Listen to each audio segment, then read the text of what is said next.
Hello and welcome to Ginger Prime. My name is Brian and this is my Astrologian controller guide. So if you're a returning subscriber, welcome back Soul Nation. Thanks for coming to this video in which we're going to be diving into my controller layout, setup, how I use a controller for the Astrologian, and especially my skill layouts. If you're only looking for one particular section, you can check the playhead or the description of this video below to be able to jump to any one specific section that might interest you. Now, if this video doesn't cover it and you still have any questions about the Astrologian or using a controller in Final Fantasy XIV, be sure to check the Final Fantasy XIV playlist, which is linked, or feel free to ask in the comments below or on Discord. We're happy to help and hopefully help get you in to this game, in my opinion, the best way to play, which is with a controller. And I'm sure that keyboard and mouse players are welcome and happy to disagree, but we'll just have to disagree to agree on that. But anyway, all that being said, let's go ahead and dive into the Astrologian. So with the Astrologian, I think it's best we first go ahead and start with character configuration and then hotbar settings. We're going to dive into the filters in a little bit because targeting with the healer is very important, but we're going to go ahead and start with the general setup. Now I've turned off display hotbar numbers. This will help communicate cooldowns for me, and I'll dive more into this when it comes down to the HUD and the settings itself, but just note that I like to have this off to help keep a little bit of cleanliness to my UI itself. I also have turned on hide unassigned slots. If I turn that off, you'll see a lot of little gray spots popping up on the screen. Personally, I don't want to see that. I'd like to keep it nice, clean, and consistent. Now, what we're going to dive into is the sharing tab. This is the first part about the setup. You'll see here under sharing, I only have 7 and 8 for my cross hotbar turned on, and 8, 9, and 10 for my normal hotbars. What you see floating here on screen is hotbar 3. You kind of saw that earlier when I turned on the number itself, but I make sure that that is not shared because that's going to make that hotbar job specific. So if I switch to, let's say, Scholar or Dragoon, they're going to have their own sets of skills and cooldowns that are going to communicate that information to me. For a controller player, I am not clicking on any of these abilities. I'm not activating them any which way. They're just to tell me, hey, by the way, this is off a cooldown, which can be handy, especially if it's something that's hidden behind my expanded cross hotbar. But we'll talk about that more in just a second. Now, under the cross hotbar section is really where most of the magic is made. This is where you're going to enable the cross hotbar. Simple as that. You can also toggle between gamepad mode and mouse and keyboard mode right here, but we're not going to mess with that today. I used hold mode, and if you're a new player, you might want to make sure display hotbar help is turned on. However, if you learn the skills and know what they are, you can leave this off, as it generally, in my opinion, keeps things looking nice and clean. Now, what I do hold mode for is that gives me the ability to have the expanded cross hotbar with the left trigger and the right trigger, and the double tap with the right trigger and the left trigger accordingly. You can try and toggle in mix mode, and in fact, if you're learning the controller for the first time, I would recommend testing it out to see if it helps ease you into using a controller. But note that most of these features are not going to be available in toggled and mix. You have to have hold to have access to all of these. Then I say always display the W cross hotbar. I have returned to cross hotbar input after W cross hotbar input itself. So let's say I use a cooldown, boom. Now I'm back into using my normal hotbar rotation. This is perfect for global cooldown abilities that I want to either weave in or just use just generally. So just kind of play around with that. Find what works best for you. As a preview for Ninja, I have this turned off. Ninja has to have it turned off for how I've got it set up. And so that's just going to be something that ultimately you'll have to figure out and find that balance for yourself. And then finally, you can also just position the W cross hotbar separately from your cross hotbar. You can see mine, it doesn't necessarily matter, and I kind of change it up and down between each of these controller guides. Then finally, under the custom tab, I have expand controls with LT and RT, and in this case, display via LT and RT cross hotbar to left, tagging back into sharing. That means it's job specific, and then cross hotbar 7 right for RT and LT, which means it's going to be shared across all my jobs. So this is a great place for me to have my mount, my minion, my sprint, my my limit break, any kind of targeting macros. In this case, I also have Wanderer's Tales. This is going to be something that you want to have set up across the board, so it's always in the same spot. As a controller player, when people say, how can you do this, play this game on a controller, it's really all about muscle memory. The fastest reaction you can have is the less thinking about it. If you're able to just press a button combination, you're going to be good to go, and learning that and getting that comfort level is going to help you excel as a controller player. Then over here, I have enable customization when weapon is sheathed. I have it set to hotbar 1 and 7 and 8, and when my weapon is drawn, I have it set to number 1. Let me go ahead and apply these changes and demonstrate this. So using the right bumper, I can tab through these bars, 7 and 8. You saw 1, 7, and 8 for weapon is sheathed. If I hold down R1, I can actually tab through all of my 8 hotbars that I have for the cross hotbar. But whenever I pull out my weapon, which you can do by clicking down on the left stick, if I press RB, it's not going to page me to somewhere that I don't want to be. This is highly critical in keeping you where you want to be at all times. But again, whenever the weapon's up, I can easily tab over, repair my gear, play around with any of my hunting logs and things like that. So ultimately kind of play around with what makes the most sense for you. Okay, so back in character configuration though, go to control settings and then go to filters. Here is where, just like with your weapon is sheathed and weapon is drawn perspective, I have it set to custom when I'm sheathed, and I have it set to enemies when it's drawn. What this means is that whenever I'm targeting with the left and the right on the D-pad, this is going to be who it targets. So my weapon is sheathed, it's going to target, like here, the garden. Here I can see it's going to target these dummies, etc. If I pull out my weapon, if I just hit left and right, it's only going to filter through targets, potential targets, and enemy targets. The reason is that as a healer, especially on a controller player, up and down on the D-pad will cycle through your entire party list. You can also use some system settings to sort, so if you want to kind of group different party members closer together, you have that ability, making up and down much easier when tackling 8-man content. But for 4-man content, it's pretty straightforward and easy, and that's all done through this. The reason I have party members turned off is when I'm cycling left and right, I don't want to target them because I have a dedicated way that I can target party members through the left and right action. This is going to be completely up to you, and this should be a comfort level for you on what you want to set. So just kind of play around with how that works. You can also further enable different customizations through cycling. In this case, you can say LB plus Y, LB plus B, LB plus A, and LB plus X to have additional filter. So what that actually looks like is if I go and hold down the left bumper and press X, you can see here my filter has been applied to friends. If I put my weapon up, it's going to go right back into that cycle, but I can always hold down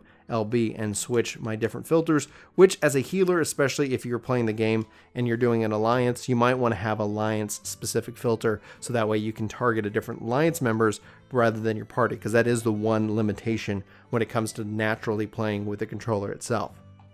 So at this time, I think we need to jump into my HUD layout, which is very basic. If you've seen any of my other controller guides, you're going to see and feel hopefully right at home with how I've got this set up. I've got my casting bar, I've got my enemy list right here on the left-hand side, hotbar 3, and the reason I go with 3 is so that it doesn't give me any kind of numbers under the abilities themselves, thus keeping them very clean. If you want to play around with your hotbar settings, you can click the little gear symbol, you can change its shape, its layout, you can even change its size and transparency. So if I really want to get this right up in my face, I could set this to 200. You have a lot of flexibility there. Now if I go ahead and pick on any other, let me go ahead and cancel out of that. Yes. If I want to go ahead and play with like my UI, my special gauge here, you can always click on settings and you can enable it to switch to simple mode. Really up to you on what you want to do and how you want to display it. Personally, I like this. It's not very in my face, but it plays right around where I'm looking for healing and kind of in that direct line of sight. So I can always be kind of keeping a gauge on what my symbol is and what my current card might be. So this is really kind of where it comes down to. As a healer, your party list is going to be almost your priority outside of damage phases. So just kind of keep that in mind. You can feel free to move that anywhere you want. I always kind of keep my party list on the left-hand side. It's how I've been playing this game for so long that that's where I'm always looking when it comes down to healing and the party list itself. Other than that, you can see my parameter bar, my enfeeblements, which I have split out into 3 different categories. You can set that right here. So basically, I've got enfeeblements, I've got my enhancements all kind of stacked up together, and then up here at the top, my food buffs and things like that. Things that are less important for me to pay attention to, but still not unimportant enough that I don't, I just delete it or something like that, which I don't believe I can, but regardless, I have that up there kind of a little bit further out of sight, out of mind. Then over here you can see my cross hotbar, and now because I cannot move my W cross hotbar independently because I just changed that setting in this video, I don't have the ability to select those. Those are going to be static until the next time I make a video and a controller guide. The rest of the stuff is pretty much non-consequential. You can kind of play around with your layout and more, and so I would encourage you to go nuts and have fun with your HUD layout because this game does give you a lot of flexibility. And now we come to the hotbar layout and settings. So guys, let me know if you have any questions about my specific layout. Again, this should only be a layout that helps communicate to you, set you up for you making this your own. Don't feel like you have to put everything exactly how I have it. However, just note that I do, because I play multiple healers in this game, try to keep things at a similar layout. So if you check out the White Mage controller guide and the Scholar controller guide, the Astrologian controller guide, like no matter what healer guide you're on, you'll notice a pattern that things and skills that either traditionally do the same things in the same spot, or at least as close to it as possible, especially when it comes to the cross roll skills themselves, like Lucid Dreaming and Repose, just like Swiftcast and Insuna. So just kind of pay attention to where those are. So if you've seen those guides, you're going to know why they're positioned where they are. However, there is some uniqueness that it comes to the job, like Neural Sect, like Sleeve Draw, that sometimes doesn't necessarily fit into that pattern. You'll notice that Surecast is over here as opposed to where Draw is, and there's a reason to that, and we'll kind of cover that here in a second. So up at the top, again, I'm not clicking these. These are just communication of cooldowns. I've got Sleeve Draw, I've got Neural Sect, I've got Earthly Star, and I've got Light Speed. Earthly Star is actually hidden on the expanded cross hotbar, and the reason I've put him right down there on hotbar 2 is that it is a part of being able to move and place that star if necessary. Now, I want wherever I'm putting the star to be static because it's going to get its best buff and ability from being out there on the field. But just note that I might have to move, and I want to be able to pop that out there, especially on a bias fight and things like that. And I don't necessarily like to move and hit the D-pad. It is possible, but it is less comfortable. So keep that in mind. Now over here on the double cross hotbar left, I've got Undraw that's going to take my card and put it back in my deck, which I have access to. I don't really use Undraw as a player, and maybe that is something that I need to do better job at, but just kind of note that it exists right there.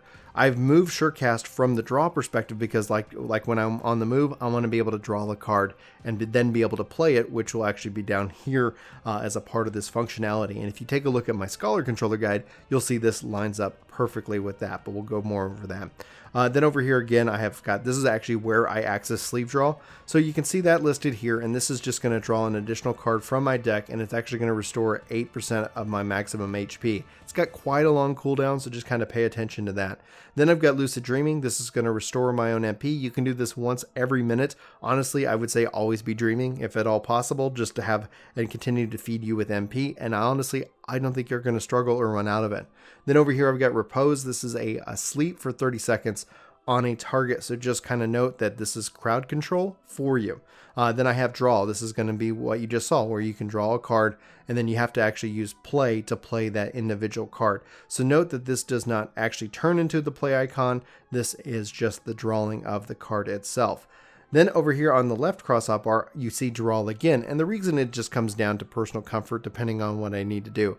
If I'm on the move and I want to draw, I can double tap and press A. If I'm standing still and I want to draw, I don't have to double tap. I can just press up and be able to draw that card. Then over here I've got Redraw. This is going to allow me to pick a different card from the deck up to 3 charges, and you can see me kind of doing that right here. It's got only a 30-second cooldown as it stacks up those charges, so feel free to use that card to kind of get the exact Arcanium that you want. If you're not aware of how that works, pay attention over here to Divination. This means that as you play a card, each card has its own seal, and each of those, the more seals that you have that are different are going to increase the overall damage buff that you can apply to everybody. If you're not interested in applying a seal, you can do the Lady of Crowns or Lord of Crowns, and depending on the target, whether it's a ranged DPS or healer, you're going to get 8%. If it's 4%, pretty much for all other roles. So kind of, you're going to have to learn the cards themselves to kind of understand exactly who you really want to target it to get the most out of it. However, there's still always going to be a general buff that is applied, but the difference can stack up, and that's one of the strengths of the Astrologian. Anyway, where you see Lady of Crowns, this is my Minor Arcania. This essentially allows Lord or Lady of Crowns to be played at any point in time. Being that it doesn't necessarily apply that seal, it does still give you an additional boost of damage. So you have a lot of options to play around with your cards. Then over here on my Wheel of Pain, you'll see Combust. This essentially upgrades to all of them. You'll see Combust right here, but as you level it up, it will eventually turn into the highest level skills and spells castable for yourself. Combust and Malefic. This is going to have a cast time to it, and this does not. So I want to be able to move and be able to apply dots on my targets, which is nice. And then as a Astrologian, I have Gravity, which is a ranged AoE spell. So this lines up ideally perfectly with how I have it set up on my Scholar. Same kind of concept with the Scholar as to the Astrologian. This is a very job specific function, so I have the ability to play the cards necessary. So that kind of plays into me targeting and then hitting play to apply that effect to the target itself. So just note that's kind of how that all works and balances together. Now on the right hand side, you can see lots of healing spells. Just like with my White Mage and Astrologian, healing tends to be on the right hand side, damage tends to be on the left hand side with more of the class specific functionality that comes with that specific job. So you see Benefic here, then you see Benefic 2. This is your heavier hitting heal spell, but if you do get the 15% chance, Benefic 2 will actually restore critical HP. So honestly, Benefic is a very powerful ability, especially with that 15% guarantee on crit, which just is beautiful over here. Then you've got Essential Dignity. At level cap, you actually have it with 2 charges. This is a great insta heal, perfect for the move. Potency increases actually up to 100 or 1100 as the target's HP decreases. So the lower they are, the more this heals. And then in general, it's just a 400 cure potency spell, which you can kind of see here. That's an instant Benefic, which has a 40-second recast time on stacking those charges. Then you'll see Aspect of Benefic here. This either applies your regen or your shield, and that's kind of where we should kind of detour a bit. You'll see here on the expanded cross hotbar, you'll see my different stances. So essentially you have your Diurnal Sect, which essentially is going to add a regen to any of your aspected abilities. You'll see Nocturnal Spect, which actually adds a shield. So the Astrologian is that kind of flip between the two, whether are you regen based or are you shielding based. And then Nocturnal Sect is your ultimate level 80 ability, which not only increases your magic potency by 20%, but it also basically says you're now both in diurnal and nocturnal. So no matter what you're in, now you're going to shield regen at the same time, which is quite powerful. And you also see that listed over here as well, because I love that ability and because it has a natural relationship to how the White Mage's wings, aka their level 80 ability, with in boosting up my healing potency. So I kind of tried to kind of mirror that there. All right, then I have Celestial Opposition. This is going to restore your party and your to all nearby individuals.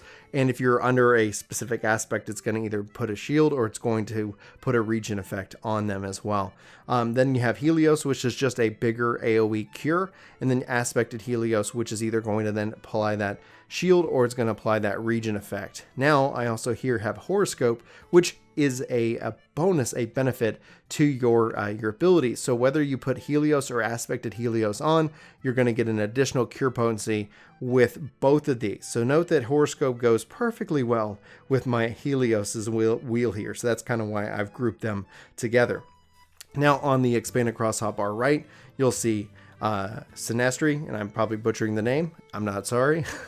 What that does is it just basically makes a bond with me and that individual. So honestly, I love having that. It's a nice little pairing, especially with my tank. It just really just kind of depends on how things are going in the fight. Then I have Celestial Intercession. This is either going to be that regen or that shield. Again, this kind of mirrors what we've seen with the Astrologian. It's not the Astrologian, with the Scholar and the Scholar. I almost said Summoner.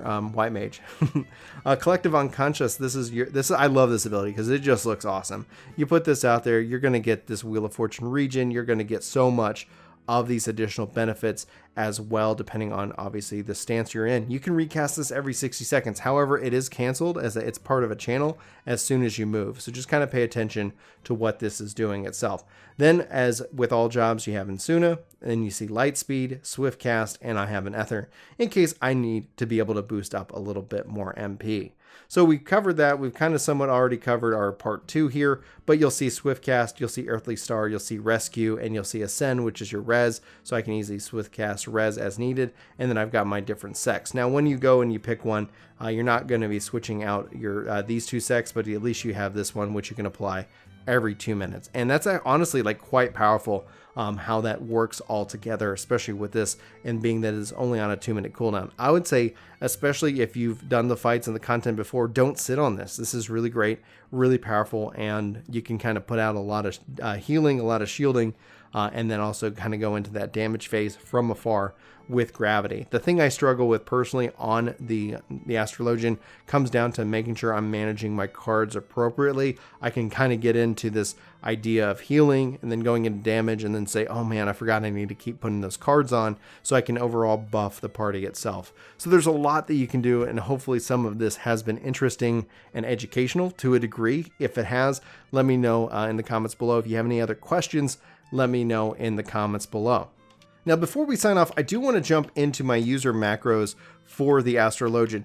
I am not personally using this right now, but you can kind of take this and apply it to yourself if you're struggling with the Astrologian itself. I usually do this only on Astrologian, namely because of that card mechanic that I was just talking about. But you can see here I have my attack spells listed with Gravity TT, with Malefic TT, with all of these TT. That means target of my target, and that is going to be how I set it up. So I can keep my target locked on the tank, and it's going to then use the ability on whomever they are targeting. Otherwise, if I'm not locked onto a tank or a party member, it will choose to go ahead and attack that individual, and that's using the fail through methodology, where it's going to try the target of my target, and if it can't cast it on that target, it will just try to cast it on my specific target, thinking that I might be targeting an enemy. I show this to you as a way of kind of, if you feel like you want to use this and use the macros, you can run into a DPS loss, because these spells, these abilities, when they're macroed, don't actually fall into the queue system within Final Fantasy, but just kind of play around with that and go from there. Finally, Earthly Star, you'll see it with the T indicator. This means it's going to be placed on my target. So this is very helpful, and that's why I use it in that degree. But overall, that is essentially how I've got my damage macros set up and how I've used it in the past. I'm not doing it here right now, as I'm trying to see if I can't just get over that target of my target, but I do still kind of personally struggle without it. So we'll see. Ultimately, I brought it in for the Astrologian, and it ended up helping take a little bit of pressure off the job, especially as you're learning the cards themselves. But ultimately, I leave the decision up to you. And with that, I conclude this video. I really appreciate each and every one of you coming and checking this out. Hopefully you've enjoyed. Thanks to all the members who keep mid-rolls off these videos, thus allowing hopefully for a better viewing experience overall. So guys, be sure to thank members in the comments below for their support. It really does mean a lot, and it just goes above and beyond. That's going to wrap it up for me, guys. For Ginger Prime, my name's Brian. Thank you so much for watching this video, and I hope you have a fantastic day. But until next time, take care. This video is sponsored by me, Ginger Prime. Hopefully you'll check out my podcast channel, Ginger Gaming Radio, which we have lots of guests, lots of great conversations, and even more highlights. Links are in the description below. Let me know what you think. Thanks.